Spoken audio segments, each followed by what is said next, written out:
Alright, so you are going to have to bear with me. There is indeed a... What is that thing? A leaf blower going on outside? I've been kind of bringing that up a lot now because I am really insecure about making these videos with stuff going on in the background. It's just, with the way the videos are being made today compared to how they are being made in the past, where I would wait for time when there's no noise and all that stuff going on outside. It's a little different now because there's stuff I want to talk about and because we have the set time frame. Either way, though, today we're talking about the Red Wings once again, and there are so many good things to talk about with the Red Wings with guys like Lucas Raymond. Hey, in yesterday's preseason game, he was an absolute beast. He went out there and was so dynamic, so quick, so shifty, so smart everywhere on the ice, playing for the Wings against the Buffalo Sabres. You had yourself some really good performances out of guys like, hey, Moritz Seider. He was out there doing everything we wanted him to do, shutting down defensive play and just being an absolute behemoth wall of a man. And then we have ourselves a few other things to talk about as well that are a little bit more negative. Obviously, Larkin being out, not great. Vrana being out, sucks. But this right here is another conversation that you can kind of say is in the negative territory. And it's not because this player is not talented. Let's talk today about Filip Zadina, the very first 6th overall pick that started this whole thing off when it comes to the Red Wings drafting 6th overall. First it was Zadina, then it was Seider, then it was Edvinsson. Filip Zadina, once upon a time, was the first 6th overall pick back in 2018. He's 21, 6 feet, 190 pounds, left wing, right wing, it doesn't matter, he's a left-handed sniper, and he is, bar none, one of, if not the absolute most skilled players on the Red Wings today. When it comes to pure stick handling ability, he's up there. When it comes to pure snipage ability, he is up there.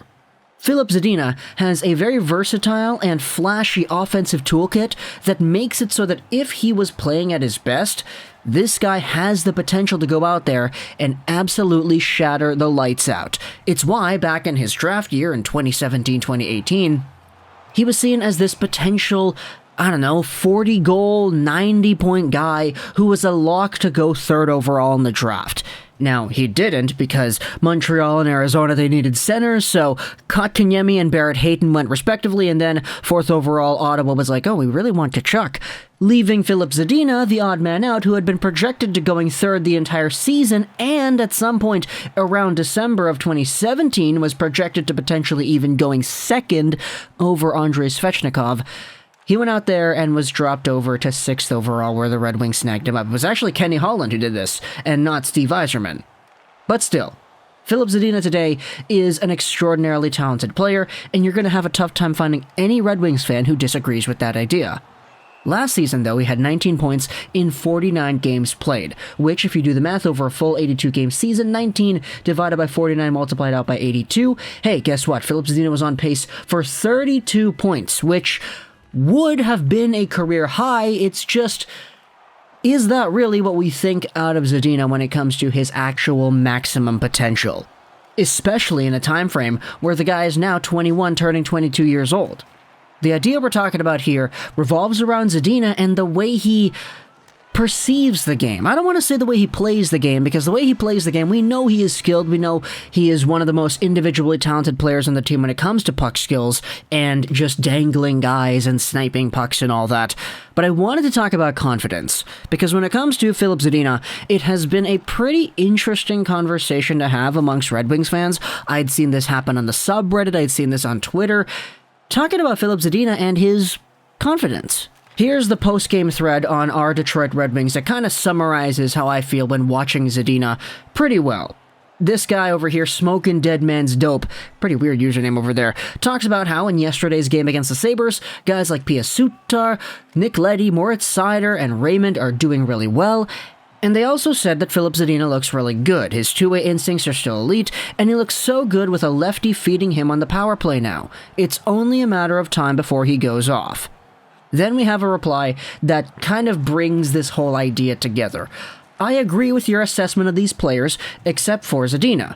I personally just don't see any confidence in his game. The instinct, IQ, and skill is there, but I feel like he loses confidence as soon as he steps over the blue line.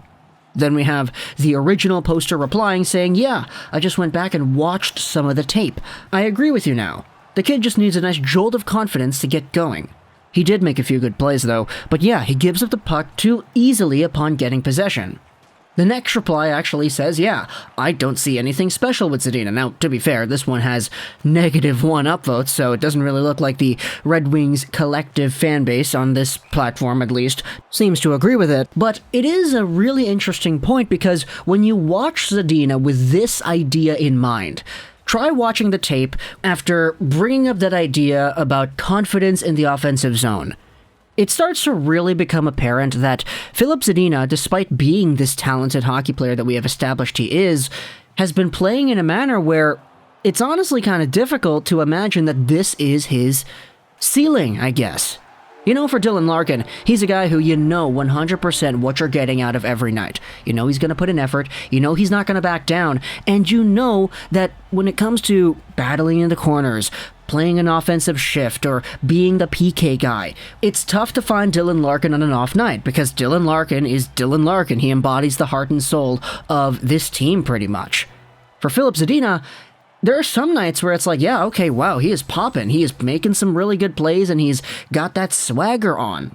Then there are other nights that have been like, okay, well, I kind of wanted to see more out of Zadina, but, I mean, it's okay what we got, right? It's this kind of dichotomy that I think really separates Filip Zadina from the rest of the elite 2018 guys so far. And I say elite based off of what they have done in the league up to this point. Brady Tkachuk so far, I guess I'd say he's borderline elite, if not already elite. Quinn Hughes, elite. You have yourselves Dahlin, he was elite, and then he had that bad year this previous season. And then you also have Andrei Svechnikov, absolutely franchise guy above and beyond. Kotkaniemi, Barrett, Hayden, they haven't really been there yet, so I don't really want to classify them in the same way. A lot of these elite players have been playing to that standard, not just to the standard of the team, but to the standard of themselves. Quinn Hughes has been playing the best hockey he is capable of, except for the defensive side, which is kind of why his contract is reportedly being a lot lower than the rest of the guys who got contracts in this offseason for defensemen. But for Filip Zadina, it's tough because we know there's so much more to his game. We know that if he was playing to his 100% capacity, he would probably be able to get 30 goals and 60-65 points. It's just, we don't know if he's going to get there because we don't know if he'll play to that standard. And I know it's easy to say, well, anybody can get 65 points, Lego. Why are you singling out Zadina? It's because with Zadina, the way he plays, the skills he has, we know it's realistically possible. It's just it hasn't happened yet, nor is it really in the territory where it would be expected to happening. He'll be given all the opportunities to succeed. It's just, in my mind, it's a question of whether or not he will take advantage of that. Filip Zadina, at the end of the day, is still a player that I want to see prosper into that third overall, second overall caliber guy that we were thinking about back in December of 2017. He was absolutely lighting up the World Juniors in that time, and it's kind of why his draft hype was at an all-time high in that time frame. Now, I mean, he's still good. The Red Wings have a great player. It's just, are we getting the best version out of this player? If there's a year to go out there and prove me right or wrong in this assessment, it's this year. Why? Well, he's got one more season left and an $890,000 salary AAV on the year. This is his last season on his entry-level contract. So if Filip Zadina goes out there and absolutely craps the bed, he gets the same point per game rate. He gets 37 points because that's the amount of points he was on pace for in an 82-game year in 2020-2021. Then okay, you're not going to get anything more than like $3 million, especially negotiating with Yzerman of all people, right? We know he is capable of a lot more than 37 points, but confidence and the way that you hold yourself back can ultimately make or break a player in the long run. So for Filip Zadina, this is the year, I think, if he's going to go out there and break out as a 50-point player, as a 20-goal player, this is the year. Talk to me in the comments, what do you think? Have I been fair in my overall assessment here of Zadina? You know I love this guy, right? I've been talking about him since 2017, 2018, talking about how he is so astronomically good and how I wanted him to be the best version of himself. It's just, there's a reason why people like to call Zadina a bust when talking about Hughes and Tkachuk and all the other busts like Kotkaniemi and Hayden. Okay, I'm not going to take that back. Sorry, Coyotes and Carolina fans, I don't mean to offend you. It's just, That's the kind of discourse I have seen, and it's kind of why I wanted to talk about it here in a video. So let me know in the comments, do you agree, disagree with this assessment on Zadina over here? Have I been fair? Am I just completely out of my mind? Is Zadina a lot better than I'm saying he is? Tell me in the comments your opinions. I hope you enjoyed this video. And bye.